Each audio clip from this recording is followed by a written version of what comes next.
जब हम बीमार होते हैं तो तुरंत ही किसी अच्छे डॉक्टर से अपना इलाज करवाते हैं। सही दवा, अच्छी खुराक और साफ सुथरा वातावरण हमें अच्छा करने में मदद करते हैं। लेकिन जब धरती बीमार होती है तो हम क्या करते हैं? इसी अहम सवाल का जवाब देने और ढेर सारी बातें करने के लिए आज ITV गोल्ड स्टूडियो में मैं स्वागत करती हूँ डॉक्टर राजेंद्र सिंह जी का, जिन्हें इंडिया का वाटरमैन भी कहा जाता है।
Thank you. तो डॉक्टर राजेंद्र सिंह जी, मेरा पहला सवाल, दिवाली हो तो पटाखे जलाए जाते हैं, होली पर रंग लगाया जाता है। हाल ही में 22 मार्च को वर्ल्ड वाटर डे था। खास करके वो समुदाय जो आपसे जल संरक्षण के मुद्दे पर मुख्य रूप से जुड़ा हुआ है, कैसे आप सब ने वाटर वर्ल्ड डे का उत्सव मनाया? इस बार के वर्ल्ड वाटर डे पर मैं संयुक्त राष्ट्र संघ में जो जल सम्मेलन हो रहा है उसमें आया था। संयुक्त राष्ट्र संघ के महासचिव ने कहा कि 1977 में जो हम लोगों ने चर्चा की थी वो चर्चा तो होती रही, पर उस दिशा में हम बहुत आगे नहीं बढ़े। हम जहाँ थे वहीं पर हैं, बल्कि और पीछे चले गए हैं। ये जो स्थिति है वो ये बताती है कि दुनिया में बाढ़ और सुखाड़ बढ़ रहा है। जहाँ एक तरफ सरप्लस है पानी का, वहाँ फ्लड है, और जहाँ स्केर्सिटी है पानी की, वहाँ ड्राउट है। तो इसका मतलब ये कि हमारी धरती बीमार है, धरती को बुखार चढ़ गया है और मौसम का मिजाज बिगड़ गया है। इसलिए अब जब वर्षा आती है तो बारिश का पानी बहकर कहीं और चला जाता है। जहां उस पानी को रुककर अन्न का उत्पादन करना चाहिए, ऊर्जा का उत्पादन हो, वो सब खत्म हो गया है।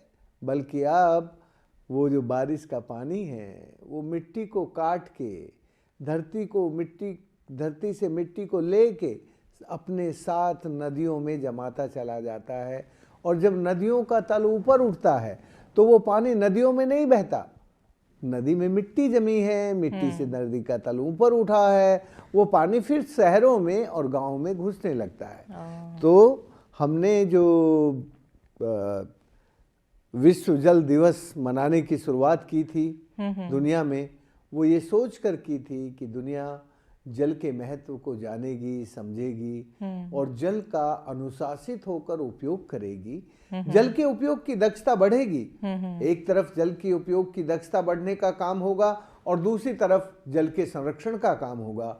इस उद्देश्य से दुनिया में विश्व जल दिवस मनाने की शुरुआत हुई थी। लेकिन लगता ये है, महासचिव का भाषण सुनने के बाद लगता ये है कि हम जहां खड़े थे विश्व जल दिवस मनाने से हम और पीछे चले गए हैं। जो विश्व जल दिवस से होना चाहिए था कि दुनिया पानी को जानकर अपने स्वास्थ्य का और पानी के स्वास्थ्य का दोनों का रिश्ता समझकर दोनों को ठीक रखने के लिए काम करती, तो आज ना बाढ़ होती, ना सुखाड़ होता और ना पानी का प्रदूषण होता।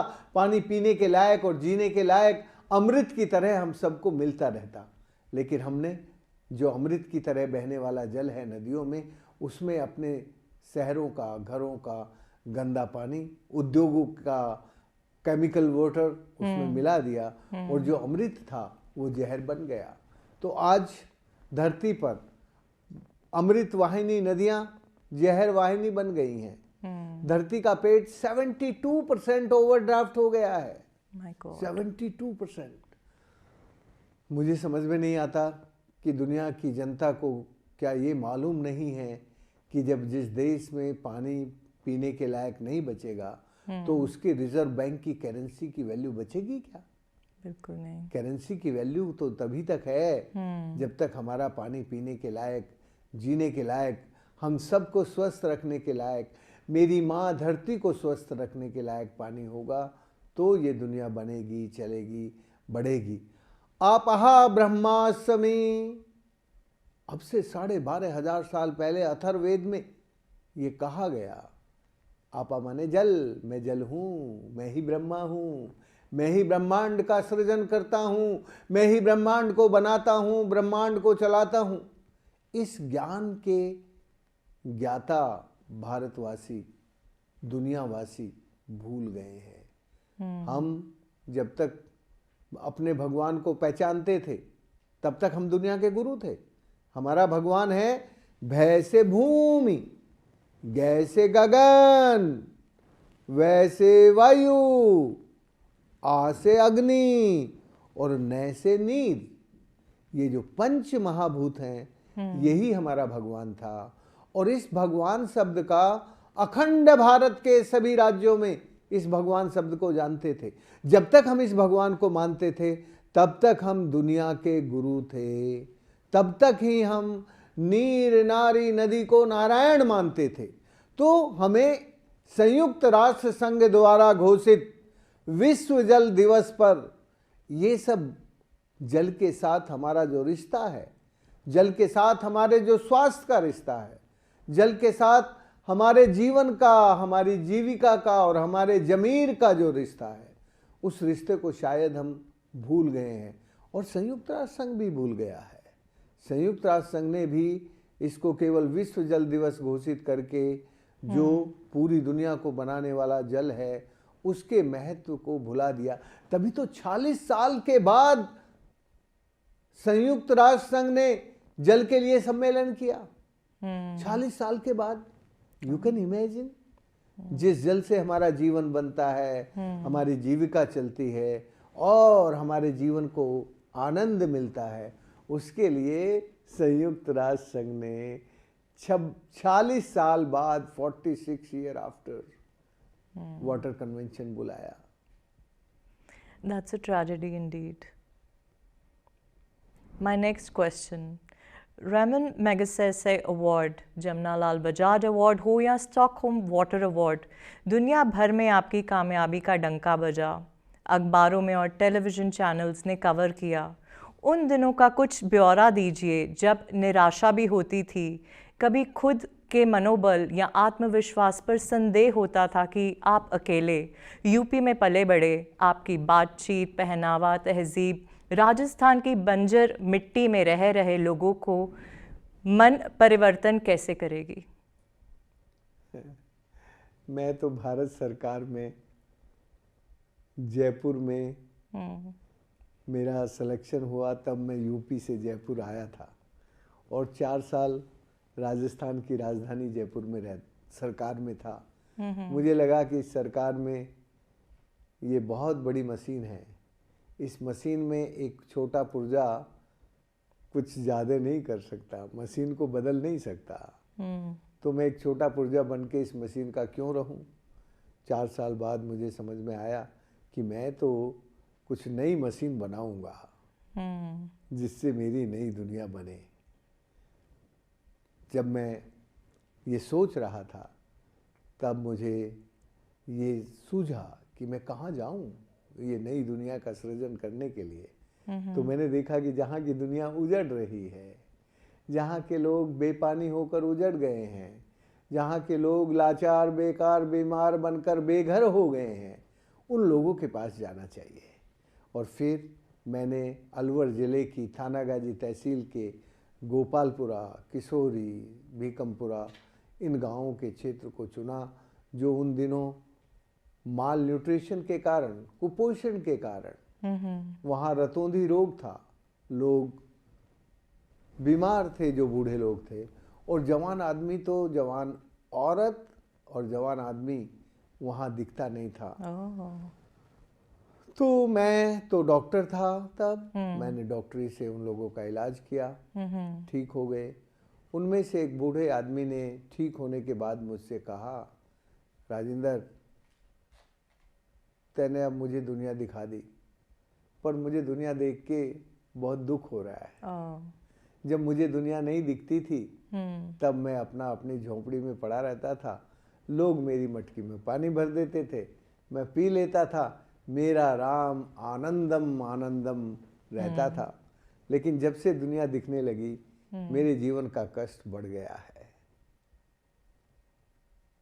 और फिर मुझे कहा कि तू ये दवाई बंद कर दे और ये पढ़ाई भी बंद कर दे, तू तो धरती का इलाज कर। और धरती का इलाज करेगा सबको पानी मिल जाएगा, जब सबको पानी मिल जाएगा तो फिर कोई बीमारी नहीं होगा। Very true. तब मेरी उम्र 26 साल थी। तो मैंने पूछा काका से कि काका, मैं आदमी का डॉक्टर बनने में मुझे 26 साल लगी, धरती का डॉक्टर बनने में और कितने साल लगेंगी? तो बोला 2 दिन। तो माँ को काका ने मेरी 2 दिन में 2 PhD कंप्लीट कराई। Very good. क्या क्या समझाया उन्होंने? पहले दिन तो मुझे धरती का पेट समझाया। वो चमड़े का एक चरस होता है जिससे पुराने जमाने में पानी निकालते थे, उस चरस में बैठा के 150 फीट गहरे कुएं में नीचे उतार दिया और 5 मिनट बाद निकाल के पूछा, कहीं देखा रहते ने कुएं में? तो मैंने कहा काका, इस कुएं में तो ऊपर से नीचे ताई सीधी सड़ है। उसको अंग्रेजी में कहते हैं कन्फाइंड वर्टिकल फ्रैक्चर। जो ये कन्फाइंड वर्टिकल फ्रैक्चर होते हैं, ये कन्फाइंड शब्द इसीलिए जुड़ा है क्योंकि उसका पता होता है कि वो किसी न किसी एक्यूफर के साथ जुड़ा हुआ है। तो जो ऊपर का पानी है वो धरती में नीचे एक्यूफर में भर देता है, वहां से सूरज चोरी नहीं कर सकता। तो सूरज की चोरी रोकने के लिए उस पानी को धरती के पेट में जमा रखेंगे तो सूरज चोरी नहीं करेगा। तो जब तुम्हें जरूरत होगी तो उससे पानी मिल जाएगा। लेकिन इस बात को सब जगह कैसे जाने? तो उसने मुझसे पूछा कि देखो यहाँ पेड़ कैसे हैं। तो जहां पर ये कन्फाइंड वर्टिकल फ्रैक्चर होते हैं वहां लंबे पेड़ होते हैं, हरी पत्ती होती है उन पेड़ों पर। और जहां हॉरिजेंटल अनकन्फाइंड फ्रैक्चर होते हैं वहां झाड़ियां होती हैं, पेड़ नहीं होते, और झाड़ियों में कांटे होते हैं। बस ये बात उसने मुझे 25 कुएं दिखा के एक दिन में सिखा दी। और मेरी PhD का वैलिडेशन उसने 25 बार किया कुओं में। तुम्हारी यूनिवर्सिटी जो है ज्यादा से ज्यादा 3-4 प्रोफेसर होते हैं वैलिडेशन करने के लिए और डिग्री दे देते हैं। और कितने साल में देते हैं? 19 साल में। 16 साल पोस्ट ग्रेजुएशन करता है आदमी, फिर 3 साल PhD के लिए थीसिस लिखता है, तब 19 साल में PhD होती है। मेरे अनपढ़ गुरु ने मुझे एक दिन में तो जियो हाइड्रो साइंस में PhD दे दी और दूसरे दिन नेचुरल इंजीनियरिंग, और वो भी engineering with consciousness and concern equally with humankind and nature. इन दोनों के लिए संवेदनशील जो इंजीनियरिंग है, प्राकृतिक इंजीनियरिंग है, वो सिखा दी। वाह। बस अगले दिन जो है मुझे उसने इंजीनियरिंग में पीएचडी दे दी। तो 2 दिन में मुझे उसने मेरी 2 विद्या, ये शिक्षा में नहीं मिल सकती नहीं, पीएचडी। बिल्कुल नहीं। शिक्षा में तो 19 साल में मिलेगी पीएचडी, ये तो विद्या में मिल सकती है। इसलिए मुझे 1 दिन में उसने विद्या सिखा के, 1 दिन साइंस में, विज्ञान में, और दूसरे दिन इंजीनियरिंग में। बस ये सीखने के बाद फिर मैं पानी का काम करने लगा, और फिर मैंने कभी मुड़ के नहीं देखा। ब्यूटीफुल। और मैं कभी निराश नहीं हुआ। मेरे खिलाफ सरकार, जब भी मैं एक बांध बनाता था तो सरकार कहती थी कि तुमने हमारी सरकार का पानी रोक लिया, और मेरे खिलाफ इरिगेशन ड्रेनेज एक्ट 1954 में सेक्शन 55 और सेक्शन 58 लगा के मुकदमा कर देते थे। कितने मुकदमे किए? 377। वाह। पर मैं किसी से डरा नहीं, क्योंकि मैं किसी अपने लिए नहीं कर रहा था। मैं तो अपनी धरती माता को पानी पिलाने के लिए कर रहा था। मैं तो जिनके पास पानी नहीं था उनके लिए कर रहा था। तो बस एक दिन भारत के राष्ट्रपति आए, और जब भारत के राष्ट्रपति इस काम को देखने आए तो ये सारे मुकदमे अपने आप खत्म। लॉ में भी आपको डिग्री मिल ही गई।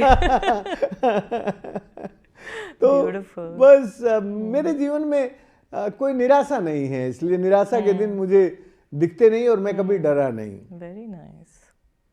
अपने बचपन के बारे में बताएं। आपका परिवार, मोहल्ला, दोस्त, क्या आप सबसे अलग थे? क्या महत्वाकांक्षाएं थी आपकी? ऐसी क्या सीख थी या कोई बात या अनुभव जिसने एक बच्चे को भविष्य का जल पुरुष बना दिया? हमारी जमीन बहुत थी, तो जमीन के बीचों बीच एक हमारी वो छोटी नदी जाती थी। उस नदी में की जो जमीन थी, उन दोनों तरफ मैंने पेड़ लगा के 10-12 सालों में पूरा दोनों तरफ से जंगल खड़ा कर दिया था।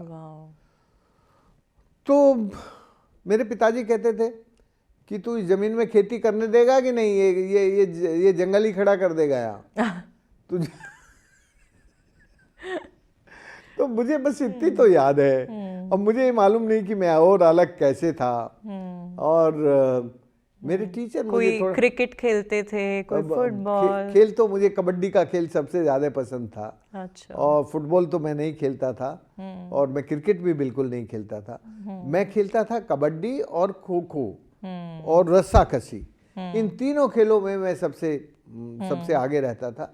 और मुझे अच्छे से याद है कि मेरे टीचर मुझे बहुत प्यार करते थे, बहुत प्यार करते थे। और मुझे ये भी याद आ रहा है कि मैं अपनी क्लास में सबसे ज़्यादा शरारती भी था। कुछ बताएं अपनी कोई शरारत के बारे में। कुछ शरारतें तो ऐसी है जिनको मैं बता नहीं सकता। कुछ शरारतें ऐसी है जो एक आधी मैं आपको बता देता हूँ। हमारे यहाँ जब मैं मेरे ख्याल 9वीं क्लास में आ गया था। 9वीं क्लास में मैं उम्र में अपनी क्लास में थोड़ा बड़ा ही था सबसे, और सब मेरे से छोटे थे। तो बड़ा होने के नाते मुझे ज़्यादा गंभीर और ज़्यादा जिम्मेदारी से पढ़ना चाहिए था। लेकिन मुझ में एक आदत थी कि जब भी कोई टीचर आता था तो उससे सवाल बहुत पूछता था। तो कभी कभी सवाल से हमारे टीचर बहुत नाराज हो जाते थे, पर मैं फिर उनकी नाराजगी के बाद भी जाके उनसे मिलता था। इसलिए उनका प्यार मेरे प्रति बहुत बना रहता था। और मैंने देखा कि हमारी क्लास में मेरी इन सब सवालों के दौर में भी लोग मेरे साथ सब विद्यार्थी जुड़े रहते थे। तो मैं कभी अपने विद्यार्थी जीवन में किसी का अप्रिय नहीं हुआ। मुझे याद नहीं आ रहा है कि मैं कभी किसी का अप्रिय हूँ। हाँ, ना किसी लड़की का अप्रिय हुआ और ना किसी लड़के का अप्रिय हुआ। सब मुझे प्यार करते थे। Very nice. तो आप बनना क्या चाहते थे जब आप छोटे थे? उस वक्त तो मुझे मेरे मन में बहुत ये था कि मैं खेती करूँगा। मेरे मन में कुछ बनने का, कोई बाहर जाने का नहीं था, क्योंकि मैंने देखा था कि हमारे यहाँ जो खेती है वो बहुत अच्छी होती है, और खेती करने वाले लोग बहुत बहुत आनंद में रहते हैं। तो मुझे बहुत मन था कि मैं खेती करूं, पर मेरे पिताजी ने कहा कि नहीं नहीं, तुझे खेती नहीं करनी, तू जल्दी से जल्दी अपनी पढ़ाई करके गांव छोड़, तुझे गांव में रहना ही नहीं है। अच्छा, मुझे उन दिनों तो खराब लगता था जब मेरे पिताजी मुझे ऐसे बोलते थे ना कि नहीं नहीं, तू गांव में रहने लायक नहीं है, जल्दी से जल्दी तू अपनी पढ़ाई पूरी करके नौकरी ढूंढ ले और बाहर निकल जा, इस गांव में मत रह। तब तो मुझे बहुत बुरा लगता था, पर मुझे अब समझ में आया कि मेरे पिताश्री मुझे क्यों गांव में नहीं रहने देना चाहते थे, क्योंकि उनको शायद ये अंदाज था कि इस खेती में अब कुछ फ्यूचर है नहीं। खेती में जो, हम तो बड़ी जमीन वाले थे, बहुत बड़ी जमीन थी, अच्छी जमीन थी, कैनाल का इरिगेशन था और बहुत अच्छी फसलें होती थी। पर फिर भी पिताजी को ये अंदाज था कि ये जो किसानी है इसमें कुछ है नहीं, इसलिए उन्होंने मुझे पढ़ाई पूरी होते के साथ ही जल्दी से जल्दी मेरा सिलेक्शन भी हो गया, मैं जयपुर भी आ गया। तो मुझे अभी याद आता है कि हमारे पिताजी शायद आगे की दुनिया को जानते थे कि क्या वक्त आने वाला है, इसलिए। और मैं अपने पिताजी से डरता तो था थोड़ा सा। मैं यदि किसी से अपने जीवन में डरा तो अपने पिताजी से ही डरा, क्योंकि वो मुझे हमेशा एक तो नालायक कहते थे और दूसरा बस ऐसे डांट देते थे कहीं भी, और आंखें निकालते थे, उनकी आंखें भी जरा बड़ी बड़ी थी, तो उनसे मुझे पर बहुत प्यार करते थे। Very nice. हाँ। क्या आप एक ऐसे पल का विवरण दे सकते हैं जब आपको लगा कि आपका जल संरक्षण के प्रति काम वास्तव में प्रभाव डाल रहा है?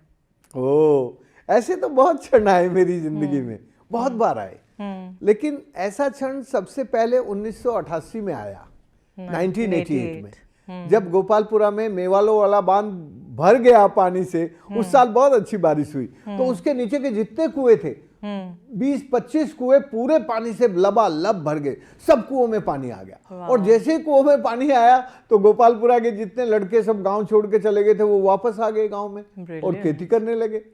तो वो जो क्षण था वो मेरे लिए बहुत गौरव का क्षण था। पर उसमें एक क्षण और था जिसने मुझे बहुत सिखाया। जब ये तालाब पानी से भर गया, कुओं में पानी आया, तो ये गोपालपुरा के लोगों ने एक मीटिंग बुलाई और उस मीटिंग में अपने सब रिश्तेदारों को बुलाया दूर दूर से। और उस मीटिंग में इन्होंने तब तक हमारे यहाँ गांव में दूध नहीं होता था, क्यों चारा नहीं था, पानी नहीं था उससे पहले, तो दूध कैसे होगा? और जब चारा नहीं होता है फसलों में तो फिर कैसे गाय भैंस कोई पालेगा? तो मैंने उनसे कहा कि तुम सारे रिश्तेदारों को बुला रहे हो, क्या खिलाओगे? तो बोले देख, गांव में पानी आ गया, और पानी आ गया तो लोगों का मुंह मीठा कराना जरूरी है। तो मैंने कहा मुंह मीठा कराओगे कैसे? बोला रे पानी आ गया ना, अब पानी में गेहूं का दलिया बना देंगे और उसमें गुड़ घोल देंगे, बस मीठा दलिया हो गया, मीठा ही मुंह तो करना है। बस सारे उसमें करीब मुझे याद है 600-700 लोग आए थे उस मीटिंग में। वो मेरी लाइफ की पहली पब्लिक मीटिंग थी जिसको मैंने एड्रेस किया, जिसको मैंने देखा। उस मीटिंग के आखिर में जो हुआ वो ये हुआ कि गोपालपुरा गांव के लोगों ने कहा कि देखो, जैसे हमारे गांव में पानी आ गया ना, ऐसे ही थारे गांव में भी पानी आ जाएगा, तो तुम पानी का काम करो। और राजस्थान में रिश्तेदारियों का जो नेटवर्क है वो बहुत मजबूत और गहरा होता है। राजस्थान के लोग अपने रिश्तेदार की बात को नहीं टाल सकते, प्रधानमंत्री की बात को टाल देंगे, खुद आगे भी कहे तो भी टाल देंगे, लेकिन रिश्तेदार की बात को नहीं टालेंगे।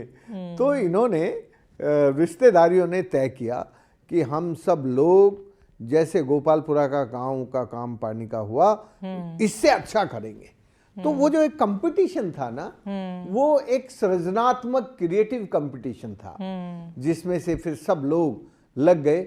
और सबसे पहले देवउठनी 11, दिवाली के 11 दिन बाद आती है, देवउठनी 11 को जल बचाओ जोहड़ बनाओ यात्रा पूरे गोपालपुरा गांव से शुरू करके ये जो 70 गांव का इलाका था, उन सब 70 गांव में यात्रा गई और कहा भाई अब इस इलाके को पानीदार बनाना है। जाने से पहले ये बताएं, क्या कर सकते हैं हम as an individual, as a family और a community to contribute and play our roles in healing the mother earth and to unite with people across the world for the cause of water.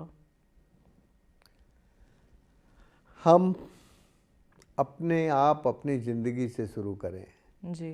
सुबह उठ के जब दांत धोना शुरू करते हैं ना, तब से पानी बचाना शुरू करें। और शाम को जब तुम सोने जाते हो अपने पलंग पर, तब तक पानी के बारे में, एक एक बूंद के बारे में अनुशासित होकर उसका उपयोग करना शुरू करें। नंबर 1, ये तो हुआ निजी जिंदगी में। फिर परिवार में क्या करें?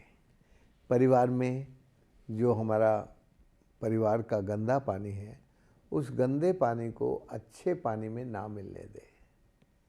ये जो डर्टी वाटर है, ये क्लीन वाटर में ना मिले, इसका इंतज़ाम करना।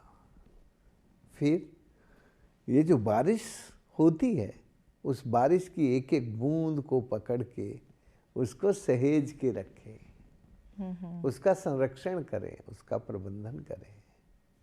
फिर जो भी कुछ हमारे पास जल उपलब्ध है, उसको अनुशासित होके उपयोग करें।